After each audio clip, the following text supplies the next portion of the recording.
Are you struggling to figure out why you're not conceiving even though you're doing all the things? What if I told you that improving your sleep could make a huge difference in your fertility journey? In today's episode, I'm breaking down the 4 key areas of fertility that are deeply impacted by sleep. We'll talk about how better sleep can balance your hormones, boost your metabolism, and improve fertility for both you and your partner. I'll also share some simple science-backed strategies you can start tonight to sleep better and optimize your chances of getting pregnant. So if you're ready to try something that could truly move the needle on your journey to baby, let's dive in. Feeling like this whole baby making journey is never going to work out? You've done it all, diet changes, supplements, tracking your cycle, and yet the pregnancy test is negative. It's so frustrating, and you're asking yourself, why isn't this happening for us? I'm Susan Gladstein, a holistic fertility coach and mom to 7, including 2 miracle babies after a vasectomy reversal, and I get it. Being told everything looks fine by doctors while still feeling stuck can leave you feeling hopeless and confused. On this podcast, I'll share practical, natural ways to support your fertility without all the overwhelm. Forget the everything's normal talk and the rush into fertility treatments. I'm here to show you a better way. If you're ready to take practical steps that fit with God's plan for your family, you're in the right place. I truly believe that you can have the baby you've been praying for. If you're anything like I was, you're probably feeling overwhelmed, frustrated, and wondering what you're missing on this journey to conceive after a vasectomy reversal. You've done the research, followed all the advice, and yet still no baby. I know how heavy that can feel because I've been there too. That's why I've created the VR Baby Bootcamp. Join me on February 28th and cut through the confusion and get clear on what's actually holding you back. We'll talk about things like improving egg and sperm quality, tracking cycles the right way, and creating a plan that works for both you and your partner. This bootcamp is all about giving you actionable steps, like stuff you can start doing right away to feel more in control and hopeful again. And more importantly, you'll feel supported knowing you're not alone in this journey. If you're ready to stop spinning your wheels and start moving forward, register at susangladstein.com/bootcamp. Today we're diving into one of the most underrated yet powerful tools for fertility: sleep. I know it's not the first thing most people think about when they're trying to conceive. Instead, most of us go to questions like, what supplements should I take? Or what's the best fertility treatment for me? But here's the truth. Supplements and advanced treatments can only do so much without a solid foundation. Sleep, along with movement, stress management, and nutrition, is a cornerstone of that foundation. And if we're skipping over the basics, we're building our fertility journey on shaky ground. If you're ready to discover how sleep could be the missing piece in your fertility puzzle, let's dive in. I often hear from my clients, I'm doing everything right, but nothing's working. When we dig deeper, we find that they're skipping over the basics, and sleep is one of the most critical pieces of the fertility foundation, but it's often overlooked. Think of your fertility journey like building a house. Sleep, movement, stress management, and nutrition, they all make up the foundation. And maybe consider like supplements are kind of like the roof. So without a strong base, the roof can't stand. Sleep, in particular, plays a massive role in hormonal regulation, metabolic health, and your body's ability to manage stress, all of which are crucial for conception. So let's break down the science of why sleep is so important for fertility. Number 1 is hormonal regulation. Sleep directly impacts the release of luteinizing hormone, or LH, and follicle-stimulating hormone, FSH, the hormones which are responsible for ovulation in women and testosterone and sperm production in men. Disrupted sleep can lead to irregular cycles or a lack of ovulation for women and reduced sperm count and quality for men. Number 2, melatonin and egg quality. Melatonin isn't just for sleep, it's also a powerful antioxidant that protects eggs from oxidative stress. This is particularly important for women over 35 when egg quality naturally begins to decline. And number 3, male fertility. Research shows that men who sleep fewer than 6 hours or more than 9 hours a night have lower testosterone levels, reduced sperm concentration, and increased DNA fragmentation.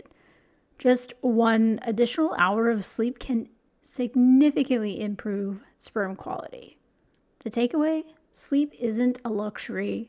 It's a biological necessity for regulating hormones, protecting eggs and sperm, and supporting reproductive processes. And poor sleep doesn't just leave you tired, it disrupts your body's ability to manage glucose and insulin, leading to insulin resistance. And this can be especially concerning for those with PCOS or thyroid dysfunction, as these conditions already impact fertility. Sleep also regulates key reproductive hormones like progesterone and estrogen. Low quality sleep can reduce these hormones, making it harder to conceive or even sustain a pregnancy. And cortisol. Poor sleep raises cortisol levels, suppressing reproductive hormones, delaying ovulation, and impacting sperm production. And testosterone for men, deep sleep is when testosterone production peaks. So without it, sperm count and motility can decrease significantly. And if you're thinking, Susan, I'd love to sleep, but I have insomnia and stress makes it worse. I hear you. Sleep hygiene is key. And while it takes some time, it's definitely and absolutely worth the effort. So here are some practical strategies to help get you started. Number 1, consistency is key. Go to bed and wake up at the same time every day, even on weekends. This helps train your circadian rhythm and stabilizes your cortisol levels. For me, understanding this concept was a huge game changer. I used to sleep in on weekends if I could, then I'd find myself being even more tired. But I found that if I keep my same routine from the weekday to the week, I actually feel a whole lot better. Also, try making gradual adjustments. So if you're used to going to bed late, shift your bedtime earlier in 15-minute increments over several weeks. This will give your body some time to adjust without the added frustration. I also suggest creating a sleep sanctuary, so make your bedroom cool, dark, and quiet. You might want to invest in a blackout curtain or a white noise machine and eliminate any sources of light pollution. And for us, in addition to creating our sleep sanctuary, having a wind down routine was a game changer. I always recommend to avoid screens for at least an hour before bed to reduce blue light exposure and replace scrolling. I know, guilty.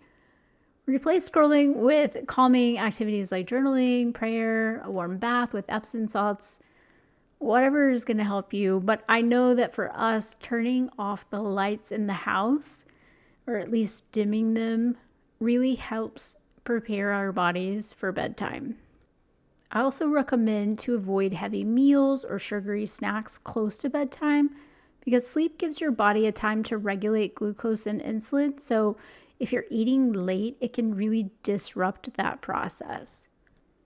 And in my practice, I know that men often overlook sleep, claiming that they're night owls or that they've, always been just fine on getting 6 hours of sleep. But here's the reality.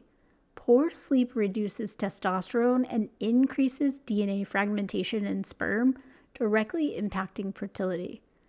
Men need the same consistent routines as women: regular bedtimes, low blue light exposure, and a restful sleep environment.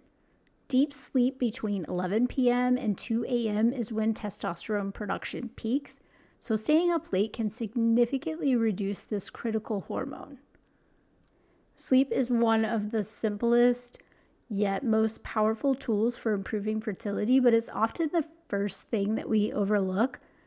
By prioritizing quality sleep, you're not just supporting your fertility, but you're setting yourself up for better overall health and well-being.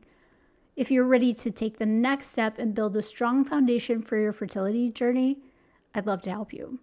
My VR Baby Blueprint program is designed to help optimize every piece of the puzzle, from sleep to stress to supplements. You can book a free consultation at susangladstein.com/fertility, and we will create a plan that works for you. Thank you so much for joining me on Conceiving After Vasectomy Reversal. I hope you're feeling encouraged and more hopeful on your journey to growing your family. If you enjoyed today's episode, please take a moment to subscribe, leave a review, and share it with someone who could use a little extra support. I absolutely love reading your reviews. They mean the world to me. Like, seriously, words of affirmation are my love language. So let's stay connected. Find me on Instagram at Conceiving After VR, and join our Conceiving After Vasectomy Reversal Facebook community for even more support and encouragement. I believe that God placed the desire for a child on your heart for a reason, and I'm grateful to walk alongside you in this season, to encourage you, and to help you find joy in the journey, trusting that His plan is greater than we could ever imagine. Thanks for listening.